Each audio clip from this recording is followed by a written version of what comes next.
오늘 우리가 함께 나누실 말씀은 팔복산에 대한 이 장소에 대한 소개입니다. 한 가지 우리가 말씀을 나누기 전에 먼저 마태복음 5장, 6장, 7장은 우리가 잘 알듯이 예수님께서 산에 올라서 제자들에게 나아오신 다음에 그리고 제자들과 함께 모여서 예수님께서 입을 열어서 말씀하시기 시작하는 1절과 2절이 출발되면서부터 출발되는 5장, 6장, 7장 이렇게 세 장의 말씀이 쭉 해서 이어집니다. 굉장히 긴 말씀이죠. 아마 이것이 예수님께서 하셨던 설교가 아닐까 그런 말씀들을 많이들 합니다. 우리가 흔히 말하는 산에 올라가셔서 주님이 천국의 비밀을 가르쳐 주셨다 해서 산상수훈이다 이렇게 이야기하는 부분이 바로 5장, 6장, 7장 말씀입니다. 읽어보시면 이 말씀들은 어떤 말씀들이냐면 대다수가 구약성경에 너희에게 이렇게 하라고 말씀하신 것들이 있다. 그런데 그 의미가 바로 이런 것이다 라고 바르게 다시 그 구약성경에 나왔던 이미 알고 있는 말씀들, 당시에 유대인들이 알고 있었던 그 말씀들을 예수님께서 바른 의미와 뜻으로 정리해 주시는 내용이 대다수를 차지하고 있습니다. 그래서 산상수훈은 말씀 그대로 산에 올라가셔서 주님께서 가르치셨던 천국의 비밀 이렇게 말은 하지만 엄밀히 말하면 율법을 통해서 미리 알고 있었던 말씀들을 다시 재조명해보고 재해석하면서 뜻이 바르지 못했던 자신들의 삶을 주님께서 바르게 인도해 주시고자 하는 그런 마음이 더 컸다라고 하는 것이 오히려 더 정확한 표현이지 않을까라는 생각을 해보게 됩니다. 여러분 그렇습니다. 우리도 어찌 보면 성경 66권은 결정되어 있죠. 이 성경 66권이 정해져 있습니다. 그런데 성경을 읽어보시면 이 다음에 어떤 말씀들이 있을까 이런 궁금증은 있으실 수 있겠지만 그러나 성경은 정해져 있는 책이에요. 그런데 이 정해져 있는 책을 우리가 계속해서 설교를 통하여서 또 여러분들이 성경을 묵상하면서 또 내지는 말씀을 읽어 나가시고 있단 말이에요. 그런데 읽을 때마다 내용이 항상 똑같지 않을 수가 있어요. 느낌이 항상 똑같지 않을 수가 있습니다. 왜 그럴까요? 그게 어찌 보면은 내가 이전에는 발견하지 못했던 하나님의 말씀의 뜻이 느껴지는 거죠. 내 신앙이 조금씩 더 성장하면서 또 설교를 들으면서 묵상을 하면서 여러분들 이 말씀들이 새롭게 다시 재조명되어지고 이 말씀이 이런 말씀이었구나 라고 무릎을 치실 때가 있단 말이에요. 예수님께서 해주시는 이 산상수훈이라고 하는 말씀들도 여러분이 시간이 되시면 한번 쭉 읽어보시면 좋겠습니다만 그 말씀들 전체가 가지고 있는 바로 그 뜻이 그렇습니다. 당시 유대인들이 자기들이 나름대로 생각하고 이제까지 랍비들이나 제사장들을 통해서 들었던 그 말씀들을 쭉 자기들이 듣고 따라했던 것들이 많은데 예수님이 다시금 말씀해 주십니다. 그것이 바로 산상수훈이죠. 그런데 오늘 우리가 함께 읽은 이 부분들은 예수님께서 미리서 말씀되었던 말씀들을 가지고 와서 말씀하신 것이 거의 없습니다. 어찌 보면 이 말씀은 거의 새롭게 주님께서 말씀하신 부분이에요. 오늘 우리가 흔히 말하는 팔복이라고 하는 것입니다. 8가지의 복. 그런데 여러분 성경에는 어떤 한 번도 팔복이라는 단어가 나오지는 않아요. 그냥 사람들이 이 말씀을 들었던 사람들이 그렇게 정한 겁니다. 마태복음 5장에 나오는 이 시작 부분에 나오는 심령이 가난한 자부터 출발되어지는 이 복에 대한 8가지 복에 대한 이야기들을 쭉 들으면서 이건 예수님께서 말씀해 주신 팔복이다 이렇게 말을 합니다. 그리고 여러분들이 가지고 있는 책에 보시면 맨 뒤에 보시면 지도에도 팔복산의 위치가 나와요. 그 위치를 보시면 갈릴리 바닷가가 있고 가버나움이 있고 그 위쪽으로 조금 올라가시면 바로 팔복산 이렇게 나옵니다. 찾으셨죠? 네. 이 팔복산의 위치는 사실은 이제는 정해져 있습니다. 왜냐하면 여러분들이 가지고 계신 책으로 보시면 49페이지 지나서 뒤에 딱 넘기시면 큰 하나의 성당 모양이 하나가 성당처럼 생긴 돔처럼 생긴 그 사진이 하나 딱 나올 겁니다. 이게 지금 팔복교회예요. 그러니까 이제는 팔복산이 정해져 있습니다. 그러나 엄밀히 말씀드린다면 예수님께서 이 팔복산에 이 팔복교회가 있는 자리에서 이 말씀들을 시작하셨는지는 아무도 모릅니다. 그러니까 어느 산에서 예수님이 이 산상수훈을 말씀하셨는지는 다 알 수 없습니다. 그러나 시간적인 개념과 그리고 이런 마태복음이나 이런 말씀들이 시작되는 그 배경들을 쭉 살피면서 가버나움 인근에 있는 산이 아니고서는 예수님께서 다른 산으로 가셔서 말씀을 전하시지는 않았을 것이라고 이들이 생각하면서 가버나움 뒷변에 있는 그 산, 구릉이라고 할 수 있는 아주 높은 산은 아닙니다만 그 언덕쯤이 아마 이 산상수훈을 말씀을 전하셨던 장소였을 거다. 어느 정도 그래도 나름은 평평하면서 사람들이 많이 모일 수 있는 그런 산에 올라가셔서 아마 예수님께서 말씀을 전하셨을 것이다라고 시간상의 배경과 그런 환경적인 것들을 생각하면서 팔복교회를 만들고 이제는 팔복산이라고 아예 지칭할 수 있는 그런 장소를 만든 것입니다. 그러니까 예수님께서 팔복산이 있어서 올라가셔서 팔복에 대해서 말씀하신 것은 아니었던 거예요. 자, 그렇다면 이제 우리는 오늘 예수님께서 말씀해 주신 이 말씀 속에서 우리가 가장 핵심적으로 바라볼 수 있는 것은 무엇인가? 오늘 우리가 함께 읽지는 않았습니다만 17절 말씀을 먼저 우리 같이 한번 읽으면서 말씀을 시작해 보려고 합니다. 17절 말씀 5장 17절 같이 한번 읽어보겠습니다. 내가 율법이나 선지자를 폐하러 온 줄로 생각하지 말라. 폐하러 온 것이 아니요 완전하게 하려 함이라. 아멘. 저는 이게 17절 말씀에 나오는 이 표현이 어찌 보면 주님이 말씀하시는 이 산상수훈 전체 설교의 목적이다, 목표다, 그렇게 말씀드리고 싶어요. 주님은 말씀 자체이십니다. 주님이 복음이세요. 그러니까 이제까지 너희는 율법으로 대해왔던 그것이 나를 통하여서 내가 다시 말해주는 이 말씀들과 나의 행함을 통하여서 완전하게 되기를 원해서 내가 왔고 내가 말씀을 전하고 있는 거다. 그렇게 말씀하시는 주님의 그 목표를 우리가 생각하면서 말씀을 접근해 본다면 좋을 것 같습니다. 우리는 많이 잘 아시죠? 이 팔복에 대한 이야기들을, 8가지의 복에 대한 이야기들을. 여러분 3절 말씀부터 출발되어지는 말씀을 보면 여러 사람들이 등장을 합니다. 어떤 사람들이 등장합니까? 심령이 가난한 자가 등장하고 애통한 자가 등장하고 온유한 자가 등장하고 의에 줄이고 목마른 자가 등장하고 긍휼히 여기는 자가 등장하고 마음이 청결한 자, 화평하게 하는 자, 그리고 의를 위하여 박해받는 자가 등장을 합니다.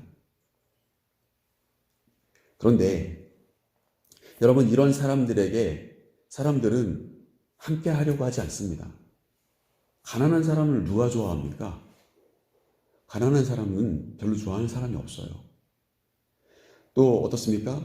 항상 눈물이 있어요. 눈물을 흘려요.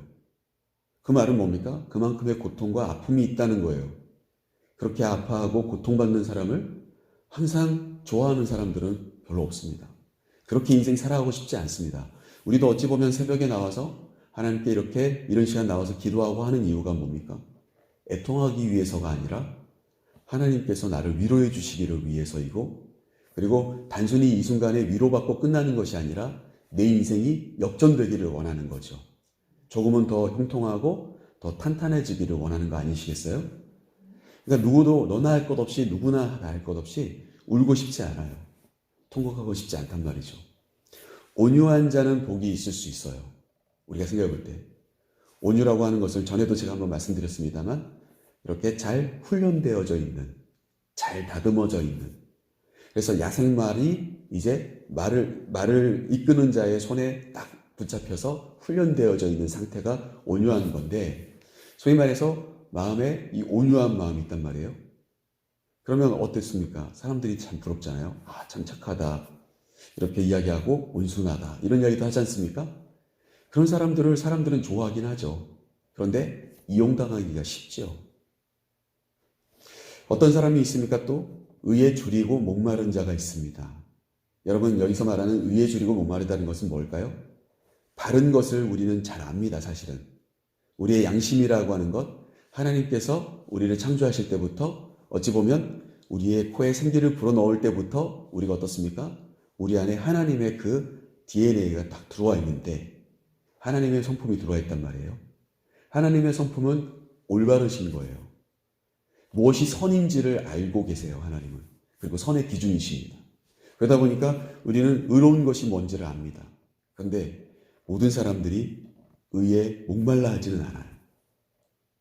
왜냐면요, 세상이 바르게 산다고 하여서 다 열리지 않더라는 거예요.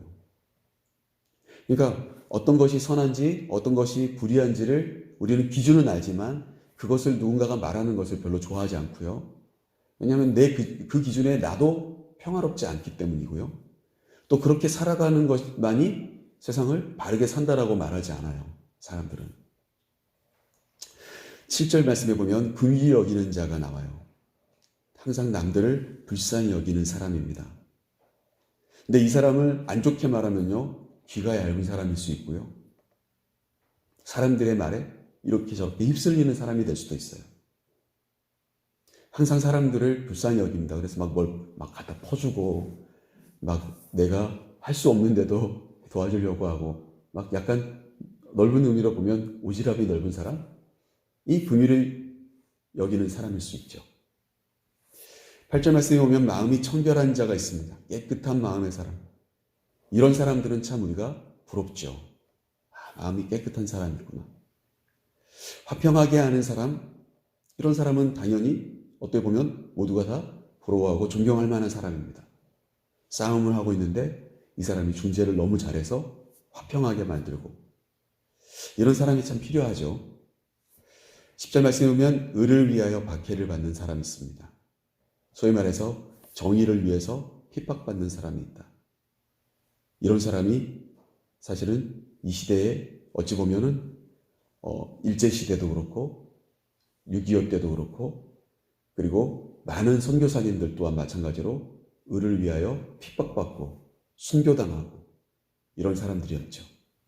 어찌 보면 그런 분들 때문에 이 나라가 그의 핏값으로 어찌 보면은 하나님께서 우리를 든든히 세워주셨는지는 모르겠습니다.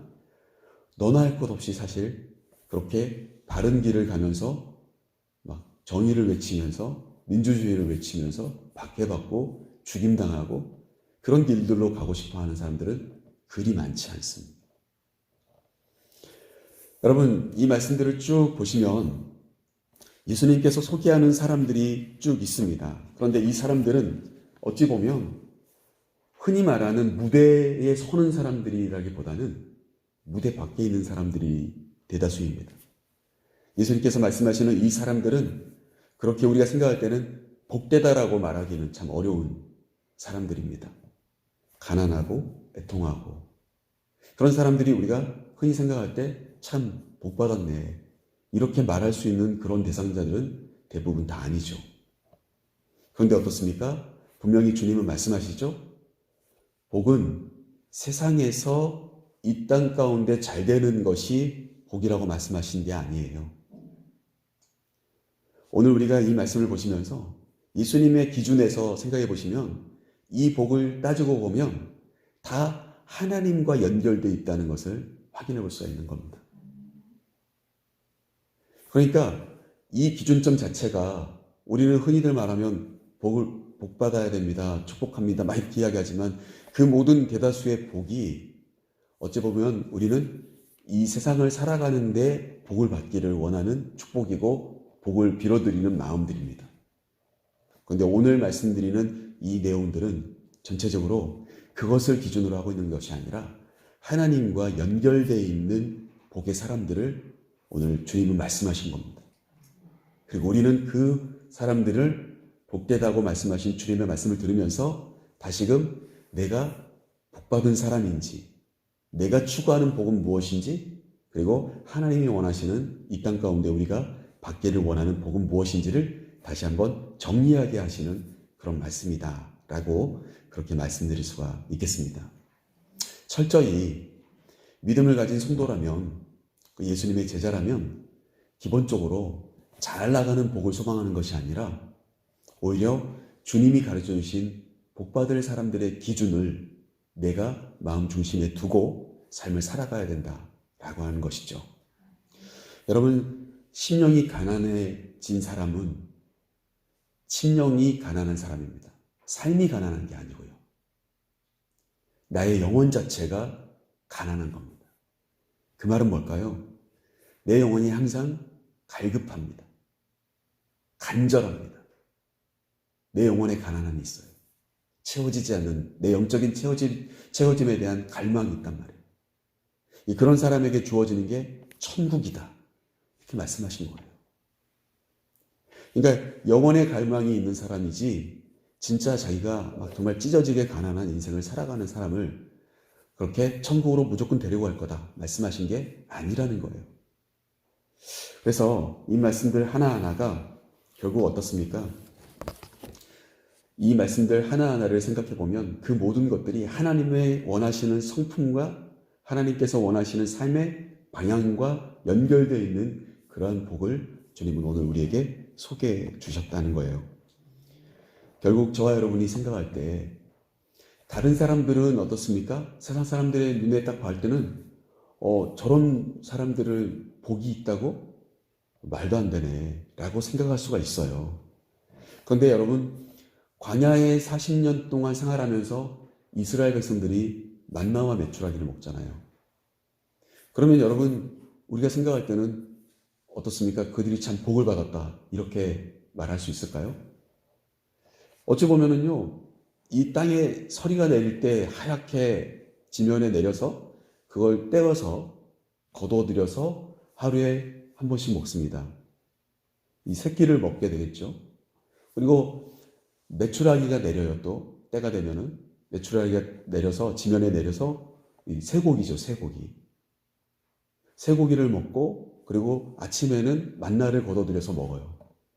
그러면 여러분 생각할 때는 어떻습니까? 아유, 40년 동안 광야 떼약볕 밑에서 하나님이 아침과 저녁으로 만나와 메추라기를 주셔서 먹었다더라. 그러면 정말 복되게 보이십니까? 여러분, 우리에게도 동일하게 40년 동안 계속 그 메주를 주면서 먹으라고 하면 여러분 별로 좋아하시지 않을 수도 있어요. 우리의 기준에서는요. 그런데 여러분, 한 가지 분명한 것은 그들은 그게 진짜 복이었어요. 수고하여서 거둬들인 것도 아니었고, 그리고 하나님은 그들을 신실하게 끝까지 먹이십니다. 우리가 생각할 때는 이 세상 사람들의 기준으로 생각할 때는 만나와 메추라기는 그렇게 큰 복이 아닐 수 있거든요. 진짜 하나님이라면 강력한 나라를 다 무너뜨려가지고 그 나라를 다 점령하고 거기에서 나오는 풍성한 열매를 먹게 하셔야지. 그게 진짜 하나님이지. 그런데 어때요? 광야 40년은 그들이 하나님 안에서 하나님의 뜻 가운데서 열심히 하나님께 집중하면서 불기둥과 기둥의 인도함을 받고 아침과 저녁으로 만나와 메추라기를 먹으면서 그렇게 그들은 하나님의 도우심을 받으며 40년을 살아간 거예요. 우리 신앙인들마저도 별로 그런 생활을 원하지 않지만 분명한 것은 그건 엄청난 축복이었다는 사실이에요. 그것은 하나님의 마음을 이해할 수 있었고 하나님 중심적인 삶이 뭔지 훈련하는 엄청난 계기가 되었던 거예요. 그리고 그들이 수고하여서 먹은 게 아니니까요. 철저히 하나님은 오늘도 이 말씀들을 통하여서 우리에게 깨닫게 하시기를 원합니다. 그것은 무엇이냐? 너희가 나의 기준으로 복을 받는 사람들이 되어라. 나는 너희에게 이런 복을 주기 위해서 이미 말씀을 해두었다. 그 복의 사람들이 되어라. 그게 진짜 복이다. 라고 하나님은 우리에게 오늘 예수님의 입술을 열어서 말씀하심을 통하여서 소개해주고 계신다는 사실이에요. 이제 말씀을 마치려고 하는데요. 여러분, 우리가 생각해 볼 때는 이 말씀들 하나하나가 어찌 보면 그렇게 쉬워 보이지 않고요. 때로는 또 너무 어려워 보이지도 않을 수가 있습니다. 어떤 말씀들은 너무 잘 마음에 와닿습니다. 마음이 청결한 자는 하나님을 볼 것이다. 이런 말씀들은요. 그래, 내 영혼이 깨끗하면 하나님이 내 마음속에 찾아오시겠지. 너무 이해하기도 쉽고 그리고 어려운 말씀도 아니에요. 그런데 마음이 청결하기가 너무 어렵습니다. 여러분, 그래서 여러분들 이 말씀을 오늘 마치면서 저는 그런 말씀을 드리고 싶습니다. 이 말씀들 하나하나는 저와 여러분이 어찌 보면 신앙의 어떤 목표로 삼고 나아가야 될 하나의 방향이다. 우리가 분명히 하나님 안에서 살아가는 사람이 되려면 누군가 애통해하고 있을 때 그를 위로해 주기를 원하고 긍휼히 여기는 마음이 있고 내 마음이 청결하고 온유하여서 그래서 어떻습니까? 나는 정말 내 마음을, 내 영혼을 깨끗하게 하고 내 마음을 영적으로 훈련시키고 있었는데 그럴 때 하나님께서 이 땅 가운데 있는 기업도 주시고 그리고 하나님을 보게도 해주시고 천국으로 나를 안내해 주신다는 거예요. 우리가 열심히 우리의 신앙생활을 해나가며 우리의 영적인 훈련을 잘 가다듬어 나가기를 주님은 원하셨고 그리고 우리는 그것이 진짜 영혼의 복인 것을 진짜 어떻게 보면 궁극적인 복이죠. 아무리 이 땅 가운데 많은 것들을 누리고 진짜 이 세상 사람들이 자랑할 것 많고 복받았다고 이야기하는 사람이라 할지라도 정말 정작 하나님의 뜻과 마음도 알지 못하고 하나님 만나지도 못하고 천국에 가지도 못하는 불행한 사람이 될 것인가 라고 했을 때는 정말 의미가 완전히 다를 수 있다라고 하는 것입니다. 오늘 저와 여러분이 다시금 우리가 가려고 하는 길이 있어요. 우리가 바라는 길이 있어요. 그런데 우리는 항상 그렇습니다. 내가 바라는 길과 내가 가고자 하는 길을 갈 것인가? 아니면 정말 주님이 이 산상수훈에서도 쭉 말씀하시는 내용 속에도 나옵니다만 남들이 가지 않는 좁은 길로 갈 것인가? 저는 이 좁은 길이 우리가 함께 지금 걸어나가려고 하는 우리가 보고 있는 예수님이 가셨던 바로 그 예수님의 길이라고 생각을 해요. 우리는 항상 그 사이에서 갈등하는 사람들입니다. 그리고 우리는 항상 선택하는 사람이고요. 그리고 그 선택이 때로는 주님이 보실 때 진짜 복된 선택이고 때로는 세상 사람들이 생각할 때 복된 선택일 수 있다는 점을 저와 여러분이 항상 기억하면서 우리는 오늘도 어찌 보면 이 말씀들 모르는 분이 한 분도 없는데 우리가 신앙생활을 한다면 이렇게 살아야 된다는 것을 이미 알고 있는데 그리고 진짜 그렇게 사는 것이 복이라고 우리가 배우고 있는데 내가 가고 싶은 길은 다른 길일 때가 상당히 많다는 점이죠. 그 갈래길에서 저와 여러분의 선택은 예수님의 길이 될 수 있기를 간절히 소망합니다. 기도하겠습니다.